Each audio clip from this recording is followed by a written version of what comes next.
Welcome to Cut and Splice. This is Gil. I'm here with Matt and Jason, and this week we're going to be discussing Wild Strawberries. And I think this movie, we've this is a personal favorite of mine, and when we started the discussing the idea of doing this podcast, it was one of the movies that we thought that we should do, especially a Bergman movie. And here we are. It took a little while, but we got there. I guess the Jason, Matt, this you both watched it before, right? We've all seen it at an earlier point. Correct. I would say that I sort of saw it.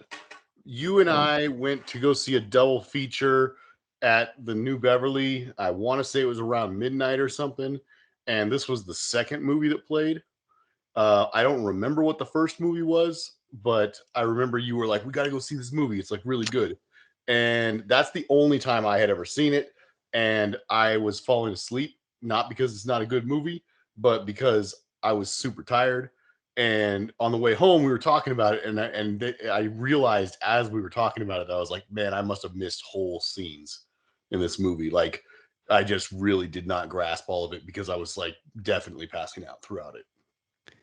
Yeah. So in a way, this was more or less one of the reasons I wanted to see it as well, is because it would be like seeing it for the first time. Really, like I really needed to really sit down and watch it. It happens to me too with certain movies, so that definitely good to to refresh on it. And also, I'll say at the New Beverly too. Sometimes those double features back then, Yeah. I do feel like one of those movies gets lost almost, especially the second one if it's Yeah. So yeah. I remember you were passing out a little bit when we were watching Cliffhanger after Last Action Hero. Oh yeah, and that's definitely gonna make me snooze a bit. What Well, about you, Matt? Yeah. Oh, well, one thing that I'll never forget is going to the New Beverly when they had the double feature of Sunshine and 2001: A Space Odyssey, and having a guy sitting in front of us like snoring like a cow during 2001: A Space Odyssey. First time I'd ever seen that movie too. Yeah. No, I saw Wild Strawberries, I think, for the first time in college. I've seen it a few times since then.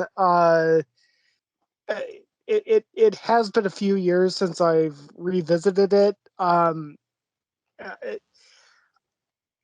It, just for me, in terms of Bergman films, The Seventh Seal was always kind of my go-to. Like if I just felt like, I want to watch a really depressing Scandinavian movie, I'm going to watch The Seventh Seal instead of Wild Strawberries. But no, I mean, it is a movie that kind of hit me from the beginning, and that was probably like, 12 years ago or something, uh, and it stuck with me, and it's something that I was very happy to revisit. And the funny thing is, I only have like one minor technical quibble with the movie. I don't have any storytelling quibbles with the movie. Just one minor technical quibble with the movie, and I really love how it's done technically. So, I mean, this is easily, and like when you get into that territory, that it's a great movie. When you actually have to find something to kind of sort of say, this could have been done better. But anyway, I'll defer to you two for the next few minutes. Yeah, and as far as me personally, the um, when I got into these types of movies, these foreign films, I went through all the big directors, the Fellini, the Bergman, and there's definitely Bergman was something about him was always interesting to me because And this is why we also discussed this during the slow movies episodes, as I was saying how Mm. Bergman movies don't give you that much as far as what to engage with. You really have to make an effort to engage with the movies, but not in a bad way. I didn't even correct myself then to say it, but I love his movies, because, and specifically Wild Strawberries, because it's really, I feel like with this movie he really hits the right balance of being Mm. accessible, being modern, and just something about it just really works. It's also a road movie, Yeah. Mhm. so a road trip movie, which is always engaging. So it's pretty much as engaging as he gets, but it's still very good. It doesn't feel like a compromise of his style and his storytelling um, way. So and then surprisingly, I've been surprised because I'm on a Bergman group and like Facebook, and I see people talk about all these movies that they really like of his. And Wild Strawberries, people like it, but it doesn't come up as like say a top five for some people. For most people, it seems like, and I'm very surprised because it is my favorite movie of his. I should revisit the Seventh Seal. There's also Winter Light, which a lot of people consider his best movies. So Mhm. I guess I should check that one out as well. Uh, but yeah, but this one is my personal favorite, and also I think like a top five of all time movie. Uh, for some odd reason, for the I to relate it in the best possible way, I think it's in the same way that I feel like Punch Drunk Love by Paul Thomas Anderson is my favorite movie of his. Not because it's the best one objectively, but because it's the best one subjectively. It's because I have a very strong connection to what's going in those two particular movies that I just really connected Yeah. with. So yeah, and but I do. That's why I'm curious to hear your guys' opinion or general impression before we get into the second part with spoilers. How did you react to it, especially Jason, since you I guess this is technically the first time you've seen it in a way. Yeah. I really like the movie. The It's a little, maybe just a little slower than I remembered it being, but yeah, I think there's something very warm about it. You know, like something that I real quickly, you said like you kind of were thinking about revisiting the Seventh Seal. I mean, I would be interested in watching that again too. I saw that um a long time ago, and it was like all I really remember are like images of it. I barely remember the movie at all. And it's like such a popular movie, you know. um but this movie, yeah, like I said, there's something about the end when he's in bed and everything at the end of the movie, and it's just like, for being, a movie about an old man and everything, and they are really constantly like doubling down about how his life is like he's very cold and everything. And by the end of the movie, it's very like affirming in a way. I don't know, it's I really, um I don't, it's hard to really put your finger on it, but I do like the movie quite a bit. It's just it's solid. And the transitions, there's like a lot of transitions between what's actually happening and what he's like remembering. I guess you could call them flashbacks, but they're not really flashbacks, really. They're, in movie terms, they're more like visions or something. He's kind of like seeing stuff that happened, that even stuff that he probably shouldn't even have been able to see. So it's kind of like weird, trippy, like mind game vision type stuff that's going on, and all the transitions are like really good. So I don't know. I have a real positive experience with the movie for sure.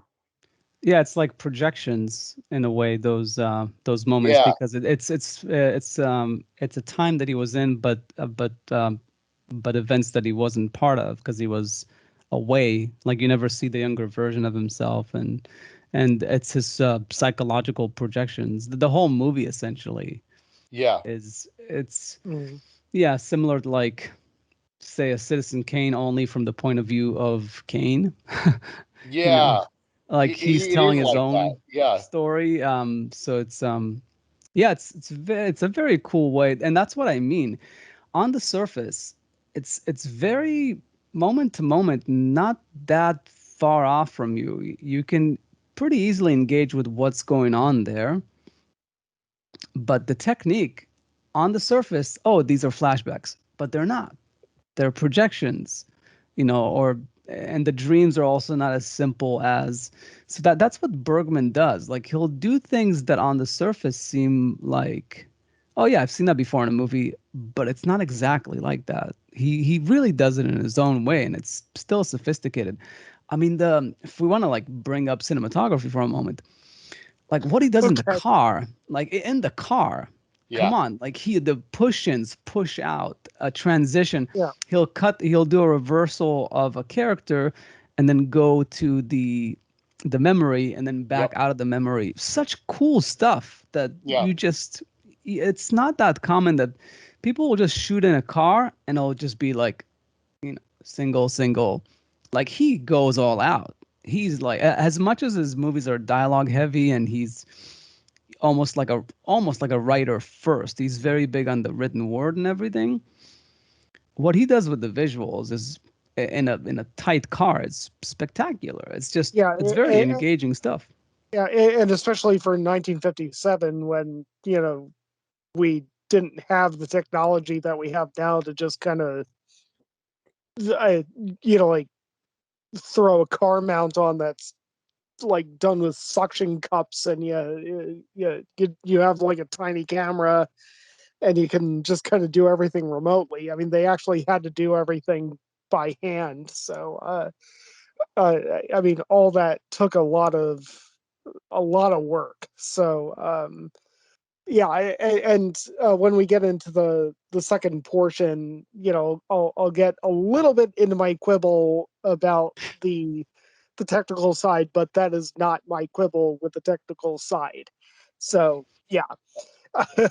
But I, overall, yeah, your reaction to I mean the movie, like as far as well, my favorite part of the movie is that it set up a joke for the far superior movie Star Trek First Contact. You know, okay, Borg, Borg, it sounds Swedish. Uh, obviously, obviously that's a joke, but uh, uh, uh, yeah, I mean, the main character, his last name is Borg, and it's a Swedish Borg. movie, and ha ha, Borg. If you have to explain the joke, it's not a good joke. you But shouldn't have explained it. I mean, there is so much in the movie that kind of telegraphs a little bit of apathy, or like that like this is not a person who has lived a life of accomplishment but not of substance, and um which seems, I I don't want to stereotype, but it kind of seems like a very Nordic storyline in a lot of ways. It's something that we're just used to, coming from that area of the world. But at the end, you just don't feel like this was a kick in the balls. This is a movie that finally you know comes to a conclusion where okay, well, yeah, there is some meaning in life, even if you kind of let certain opportunities slip through your fingers, and so on and so forth. I mean, again, I feel like I'm being cryptic enough that I'm not spoiling anything, but yeah, there's a healthy amount of melancholy, and there's a healthy amount of beauty in the movie, and I do regard it as one of the better movies, one of the best movies that I've ever seen. And yeah, that's what I have to say at the moment. So yeah. It's funny. I am looking forward to the second part because it seems like you're setting it up as there's several things that you're not crazy about in it or something, and but then you say it's one of the best movies ever. So that's so it's definitely good Yeah, to delve into that. well, Um, well, again, I mean, it's just one of those things where I'm digging for something that I don't like. I'm actually digging to see if there's something that just went wrong. And there are a few things, there are like one or two things that I think that I could point to and say, this could have been done a little bit better. It's not even that it was done wrong. It's just that it could have been done slightly better. it's funny. It's like we're having a pattern with like with Stardust and Princess Bride, where we're taking these movies that are so good, especially the Princess Bride, and then breaking them apart for issues and flaws. Um, Well, yeah, but mm. I was the one who was kicking the shit out of Stardust, but Oh, for uh, sure. But I still I kicked Princess Bride a bit. So yeah. So and Jason was with me on that. So yeah. So I don't know. We can move on to I mean, for one thing, as far as recommending it, I wholeheartedly recommend it. I actually think it's also a good first Bergman movie to watch because I oh do yeah, think between the road trip aspect to it yeah, and it's a modern film. Yes, it's about an old person and it's about essentially um, yeah, which old people will definitely love this movie. It's very for them. But for younger yeah. people, I think there's a lot of value in this movie, and we can get into it in the second part. But yes, I think there's something about this movie that's very accessible and yet extremely subtle, extremely Bergman-esque, extremely sophisticated. So it's an uncompromising vision, but still not being too far off Yeah, yeah. for It also says a lot about Bergman that this is a movie about old age and the what you're leaving behind, and it is so mature, and yet Bergman died 50 years after this movie came out. So I mean, like Bergman was still not an old man when he made this. So Oh yeah, exactly. Which is why I think it is a good movie for younger people because it comes yeah, from that perspective for sure. I right. mean, it's multi-generational. That's what the movie is too. So yeah, I mean, and the one thing I'll say as far as ratings, when I went back and I looked at my ratings, I was surprised to find that I rated it a 9, and I immediately bumped it up to a 10, because Yeah, there's these few movies that I've rated 10, and a lot of them are not 10 per se, like Back to the Future and Star Wars and some other ones. Like those are more emotional 10s. And Wild Strawberries, and there's a few other, Mulholland Drive is another one, and 2001. Some of those are emotional, but yeah, I felt like yes, Wild Strawberries is not perfect. It probably deserves a 9, but just because of over the years how it evolved in my mind and the fact that it is a top 5 movie for me, or at least I've put it in my top 5 several times, I might as well kick it up to a 10 just for the hell right. of it. I mean, if you consider any movie to be in your top five of all Exactly. movies of all Yeah. time, it better be a 10. Which is why I was surprised it was a 9. And I think Chinatown is another one that's like top 5, top 10, and I think I might have rated it a 9. So I bumped that one as well. So, what about you guys? Where do you feel it falls for you? Jason, do you want to go first, or should I? I think it's a like a very solid 8, maybe more. Um, I totally agree with you that it's a. Um, I've only seen I think 3 of his films, but I think this would be like the best one that out of those 3 that I've seen. Um, if someone were to pick one to watch and like kind of to try and kind of ease them their way into his movies and just sort of see if they want to explore more of them and stuff. Um, I want to explore more of his movies. But that's that. Yeah, Yeah. and Seventh Seal is on HBO Max, so you could. Sweet. I might actually watch it too because I think I've only seen it once, and I wasn't as crazy about it as most people are. So, yeah, I think they I have a liked that few of one his that we films. saw. I don't know where we went. I don't think it was the New Beverly, but we went and saw that Virgin Spring or whatever one. That was pretty good. It was the New Beverly. I think it Oh, was was that there. New Beverly? Yeah. Okay. Yeah, I think it was a double feature. I'm not sure if it was with Wild Strawberries. Might have been something else, I don't but think yeah, it was, but maybe it was. no, maybe I think I'm not sure if it was, but yeah. In any case, how about you, Matt? Well, this is kind of difficult. I mean, it's not, like a perfect movie like, you know, Schindler's List or City of God or White Chicks or anything. Always going Um, back to White Chicks. uh, I honestly, yeah, I think it's a 9 at least for me.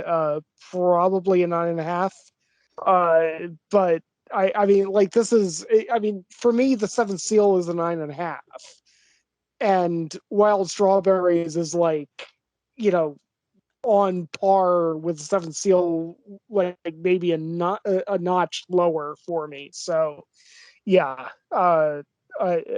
this is one of my favorite movies. So I'm trying to reserve my tens for like just blew my brain out of my head. You know, I can't. Can't really articulate how much I love this movie. Kind of movies, and this came close, but it's not quite there. So yeah, that's the only reason why I'm not giving it 10 out of 10. Yeah, it's like a 9.5. Cool. It's still pretty high praise, Yeah, higher than I gave it before. Um, yeah, yeah, Matt, I actually had this idea, like maybe at some point we should do a shorter episode, not today, of discussing our tens. Think about yeah, like which movies we would rate a 10 and kind of discuss them and why we give them a 10. Because giving a 10 is, yeah, is almost, you shouldn't do that. But on IMDb, just for fun, because nobody cares, it's just stupid ratings. It's just like, giving our rationalization for every 10 that we've given. yeah. Um, I'm all for it. Yeah, yeah. I'd have to give me some advance notice before we do that because I have not been keeping track of things using IMDb. So Yeah, me neither. I'm sure there's some movies that I've seen since because I took a good 10, 15-year gap of not ratings. So I'm sure there's some movies that I've seen in those years maybe I would have given a 10 to. So yeah, anything's possible. But yeah. I just would whatever you see on IMDb, I could would be. just need to basically make a list prior to talking about it because Yeah, I don't have it ready to go. yeah, Yeah, oh no, for sure. yeah. I don't think I've given a rating on IMDb in the last 16 years or something. But anyway, Yeah. Anywho. uh, Okay, uh, cool. all right. Getting into spoilers. I guess we've Yeah. got a bit into it, but not too far. We can start with you, Matt. What was your quibble? Okay. Okay. So my quibble was that okay. So the first well, actually we've been talking about this dream sequence, vision, projection, whatever. The first sequence that we had cinematographically very clearly was shot. Uh, I don't want to get too much into the weeds, but you're shooting black and white. You use a bunch of color filters in front of the lens in order to adjust the contrast of the light that's passing through and actually hitting the film. The first sequence was very clearly shot with a red filter, at the very least, an orange filter. So it was extremely high contrast. The skin tones were just absolutely white. And it's the only scene in the movie that was handled that way. And yet we had several more dream sequences, visions, projections, so on and so forth, and they weren't handled in the same way. And yeah, and this is why it's a quibble and not a problem. I still got it when I was in the vision, projection, whatever, dream, so on and so forth in the movie, but there wasn't any visual congruity after that first scene. None of them were handled in the same way visually. And that kind of bothered me. The first sequence, the first dream sequence, um, it's about him seeing his death. Like it's about him seeing himself Yeah, as a dead right. person. And I'm not sure. I'm not sure of the specifics of the other ones, but there was one that was a very pure dream, and maybe it's the fact that they wanted to be overexposed and very expressive, because it was setting up the tone for the rest of the movie. But maybe then once they got into more back and forth with the flashbacks and projections, or at least, or I think he's got one more dream there. He falls asleep in the car one more time. That maybe they felt like it's good to be consistent, and maybe the overexposure is mainly just for that one scene where he sees himself like dead in the coffin. Yeah, It's like the Luke Skywalker cave scene. In a way, like it was just a particular scene they wanted to do it, but to stay committed to that, maybe they felt like wouldn't make a whole lot of sense. There's still a shift in color between the depending on the mood of the sequence. Like sometimes it's very bright in some of the projection slash flashbacks, and then it gets dark when he goes back with the scene with the baby towards the end of the movie. Yeah. So they definitely play with light. Let's just say that they're very specific about the use of light in this movie. yeah, There's no doubt. The scene yeah. with the wife is also significantly darker than like the stuff with Sarah. Yeah. Yeah. So I think it's definitely very intentional. Let's just say it wasn't a mistake that it was overexposed or that there was inconsistency. No. I don't think that it was a mistake. I don't think that they were just like, oh shit, we overexposed the scene or something. I think that it was a deliberate decision. It's just something that, uh, for me, I view it as something that stuck out like a sore thumb in a way that maybe the filmmakers didn't intend it to stick out like a sore thumb. Yeah, I mean, when I watched But it, I think when I watched it like a second or a third time, I did when I was more into cinematography, like, oh yeah, that scene is completely overexposed.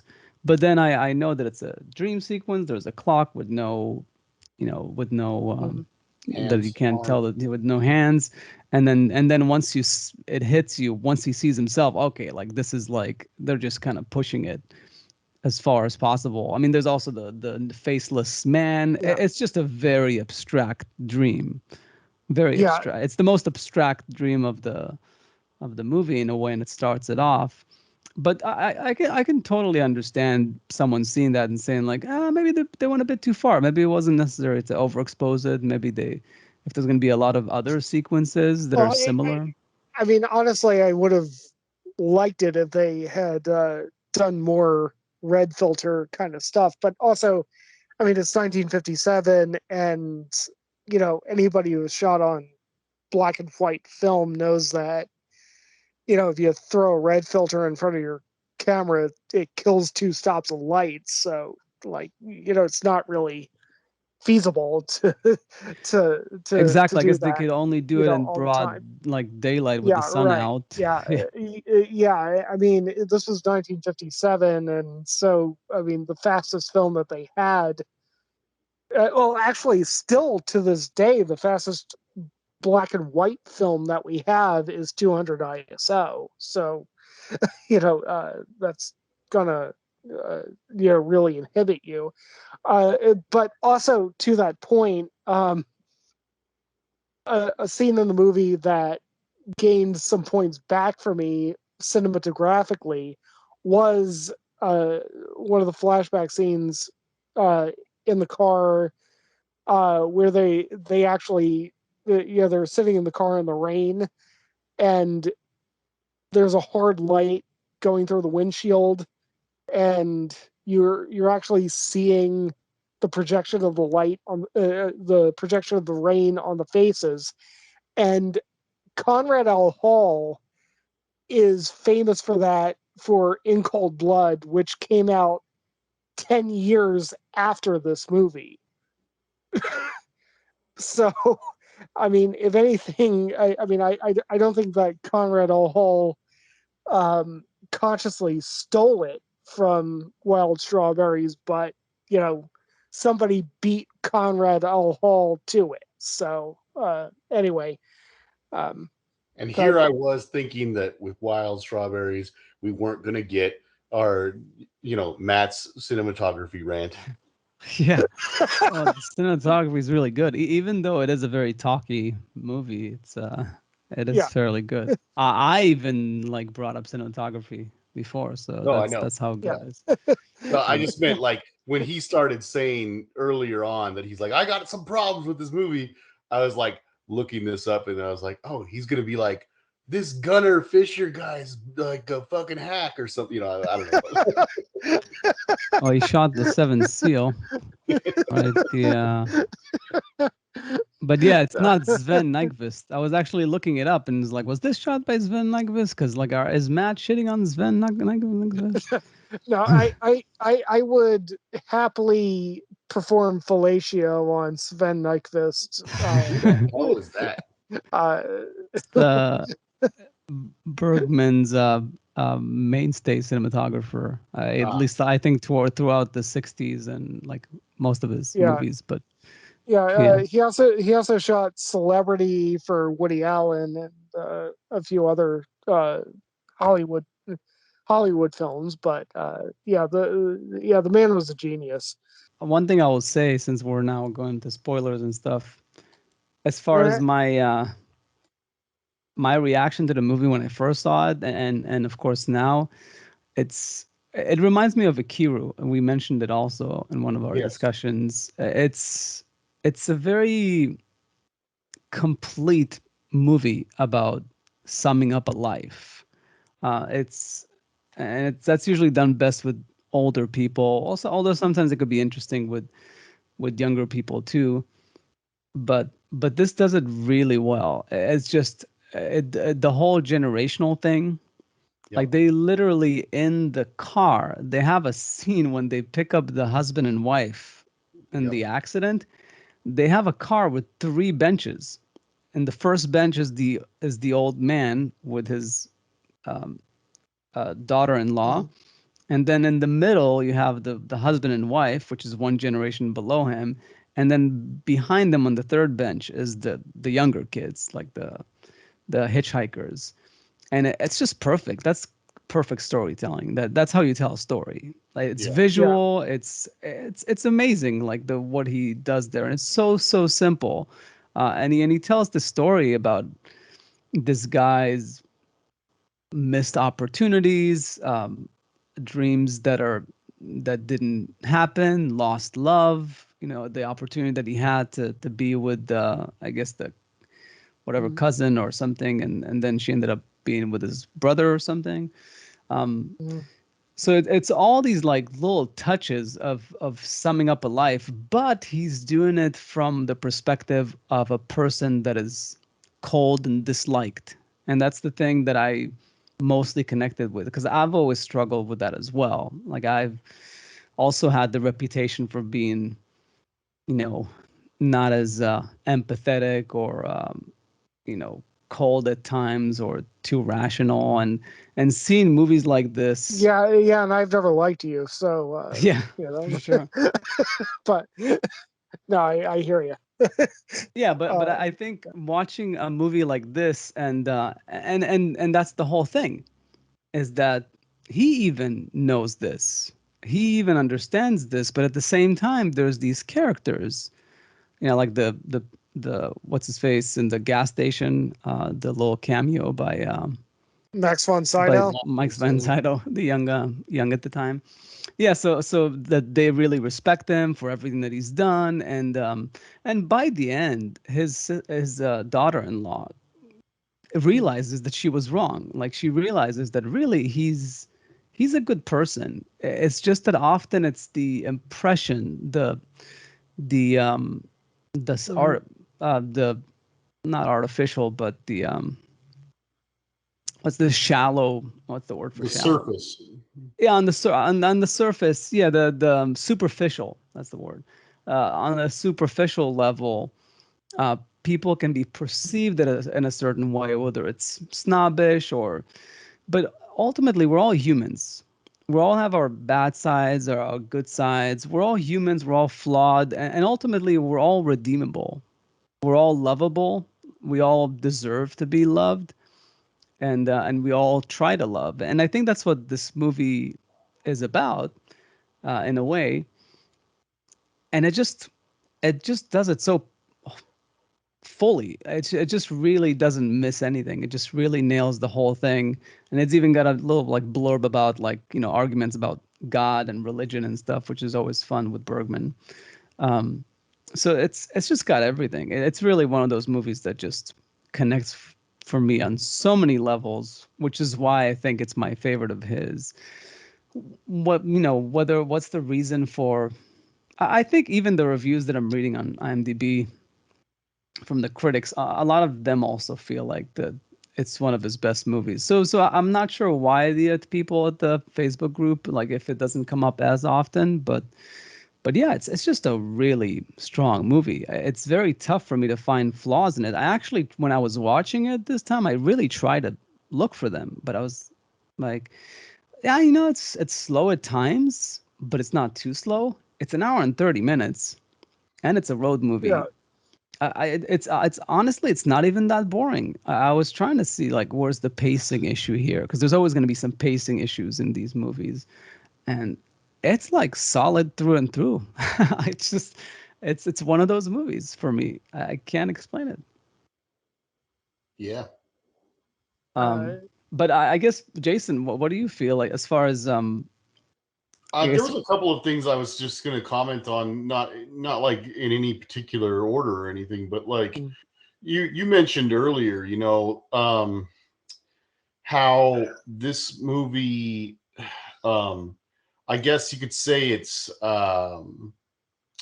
well, certainly not unique, but it's different because it's not like just doing your stereotypical flashbacks like we touched on. It's kind of like they're like him viewing stuff that he wasn't actually there for, but had a massive impact on his life, kind of thing and stuff. The first one, not the one Matt was talking about, not the dream sequence, the actual dream sequence, not the Luke Skywalker cave sequence, but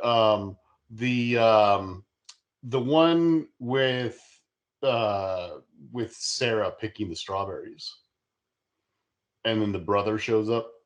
Um, I was watching that, and I mean, a lot of times when you're watching a movie, especially for the first time or whatever, you're not always like 100% remembering everybody's names and stuff. And so, like, he talks about the strawberries. He's kind of like thinking back in his memory as a kid or whatever, and it goes into a flashback. And in my head, just because I've watched thousands of movies and whatever, I'm immediately thinking, okay, here's this, almost like what you said, almost like a Citizen Kane thing. I was like, okay, so this is going to be like a young love thing, and here's the hot girl, and she's picking strawberries and stuff like that, and he's going to come up, and then this dude shows up, and he does look like he could be a younger version of him, you know, and so my brain immediately thought, okay, this is him, and then he comes up and he's he's really hitting on her, you know? And I was like, wow, it's like in his youth, he was very, very forward. And then she even says something like, leave me alone, I'll tell Isak, I'll tell your brother. And I was like, oh, damn. Like, that ain't even him. That sucks. Like, oh man, this girl's getting hit. Like, oh, his woman's like, having to put up with the brother, like trying to make a play. That sucks, And I just like being that that's like the first one, it's like sets you up for all the rest of them. And I was like, man, it's like a lot of it goes to that whole melancholy nature of a lot of the movie. It's like a lot of really unfortunate things. She was so desperate to be, in her eyes, to be good for him, and yet she's like surrendering to this other guy's advances. Yeah. No, I think a lot of it is pretty much about everything we could be or everything that could have been but was not. Yeah. And maybe in a way the son, like his son, he's his symbolism in a way, he sort of represents a more extreme version of his dad. I guess every generation just becomes more extreme, but he's even colder than his dad. He doesn't even want to have kids. He doesn't feel like kids should be brought into this cruel world because he's just so jaded about everything. Where his dad is not that jaded. He's just skeptical about life, or at least just keeps wondering what could have been or what was, and not being able to put all the pieces together, maybe until towards the end where you can finally rest. And there's the scene with the parents in the end, which is like a great, like an amazing ending for me. It's like, it reminds me of La Dolce Vita too. That's also like when you end on a face of a character and it really just nails something, definitely works for me. But yeah, that's why it's a very generational movie. It's all Yeah. about how each of these generations have to struggle with the burden of life. It is a burden. Like, life is not always happy, but I think he realizes that, and I think they realize as well. That's why at the end the son compromises and he decides that she can have the baby, and they're gonna stay together because ultimately it's the to be or not to be. Like, so are you gonna kill yourself or are you gonna live? Might as well just live. You're already here, and unless Yeah. you're gonna like just Mhm. jump out of a building or a bridge tomorrow, you might as well make the best of it, which is what the son realizes in the end. And what the dad realizes in bed, he realizes, like, you know what? I haven't been the perfect human being. Some people liked me, a lot of people didn't like me, but I've done the best that I can, and I'm okay with it. I'm whole with it, and that's what the movie is, I think, trying to say. And it's, And, Well, I yeah. think and, he's and, also and kind of happy for the son too, right? I mean, like, because like the in the car, the girl opens up to him and literally like says something about seeing the pattern, right, from the ancient mom who's like 98 years old or something like that, to Isak, to the son or her husband, whatever. And she's got a child inside of her, and she's like, holy crap, this like kid is destined to be miserable and lonely. And then, like, he sees at the end that his son, despite being frustrated and pissed off about the situation, he's he's genuinely like committed to being with his wife. And so it's like, even if stuff bothers him in the future, he sees that there's probably some sort of cycle being broken there, right? Because he's going to not be alone. Yeah, but also I feel like in that scene with the mother, with Isak's mother, um, she also finally has sympathy for him because she sees where it comes from. Yeah. It's all generational. Like he was doomed to be who he was, and this is all the going back to the When you discussion say of she, you mean the stepdaughter, right? the stepdaughter. Yeah, Yeah. she has finally she has that's when she has some compassion for him, because she realizes that, wow, if this is his mother and she's such a cold bitch. Yeah. No wonder that he's struggled with being empathetic, likable, and no wonder that that his son is struggling with the same ailment. And as far as the future of the unborn baby is, history doesn't repeat, but it rhymes. You can only hope that with time that there's a chance for the next generation maybe to find their own way, but they have to find it themselves, and the only way to do that is to give them birth.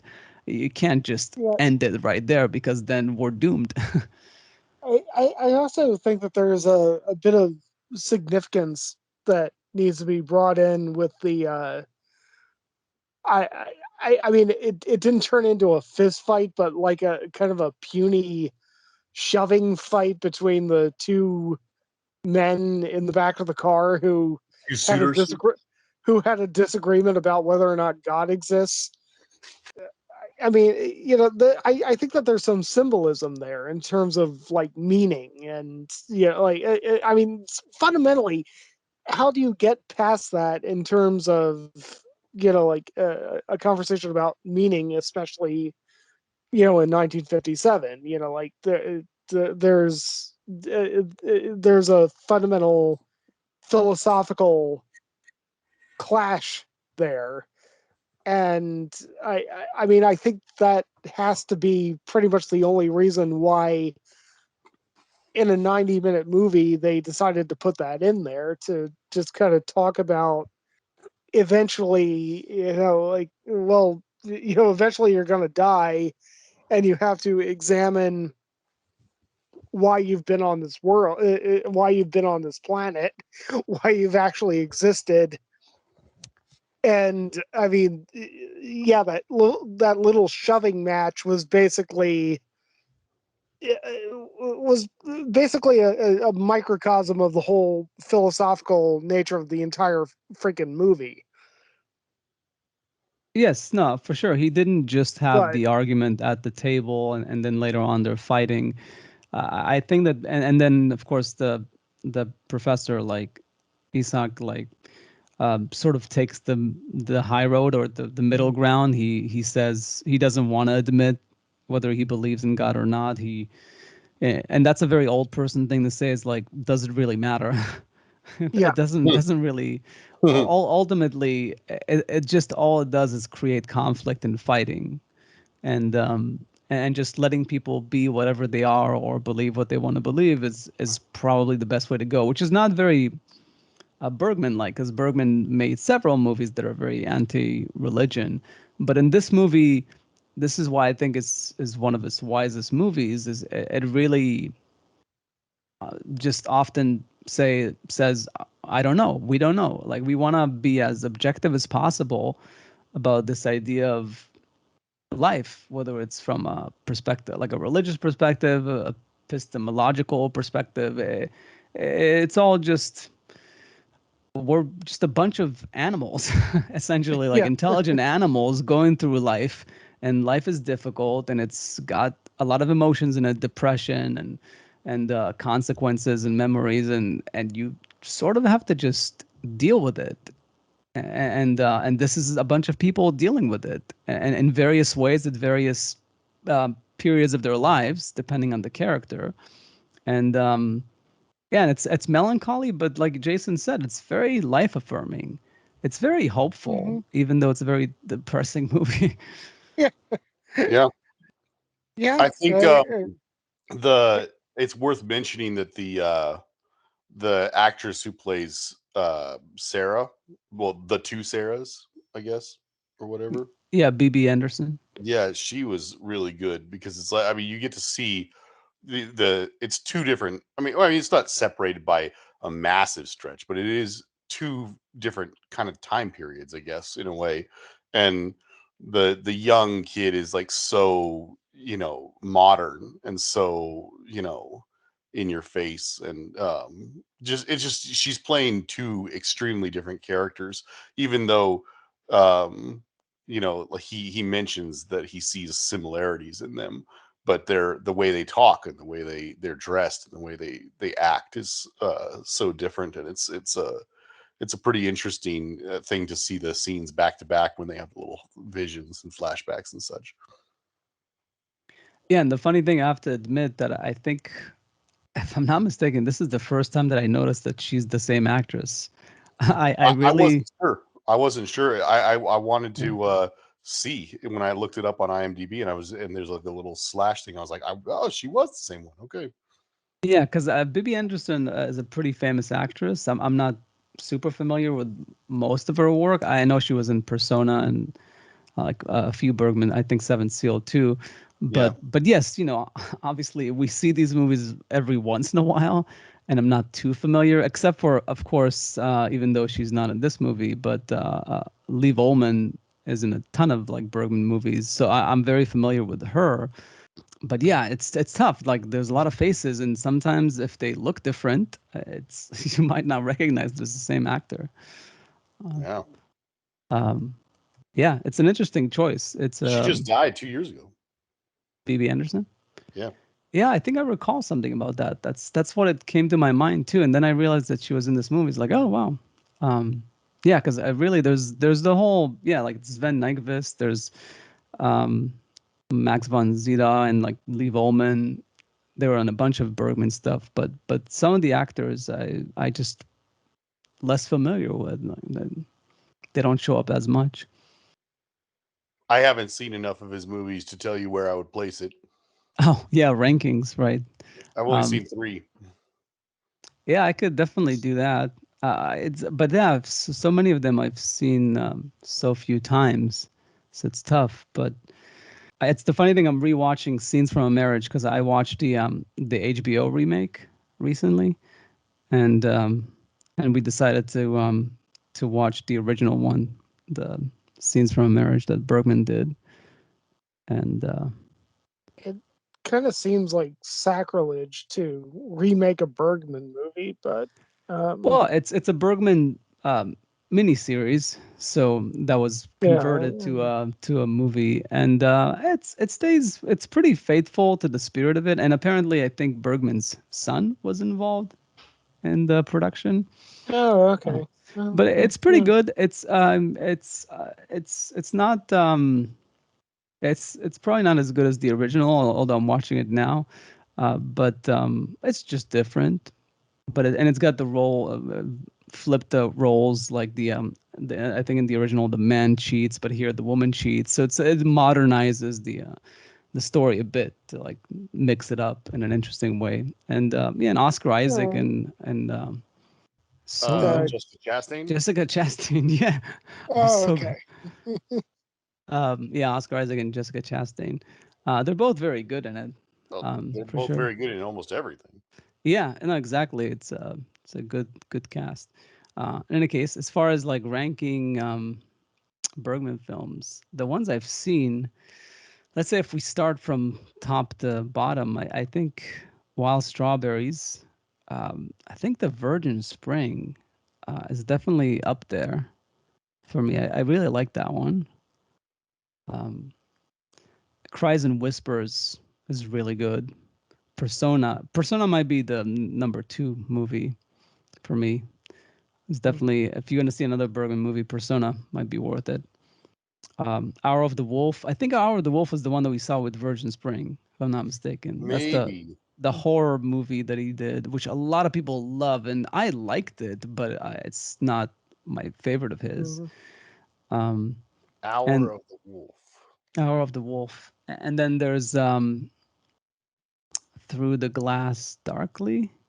Through a Glass Darkly, which I had high expectations for. I think it was mostly okay, not amazing. The Seventh Seal, yeah, I think top five would probably be Wild Strawberries, Persona, um, The Virgin Spring, The Seventh Seal, and Cries and Whispers. Cries and Whispers is a weird one, but I think it's also worth a look. It's in color, and I think it's Sven Nykvist.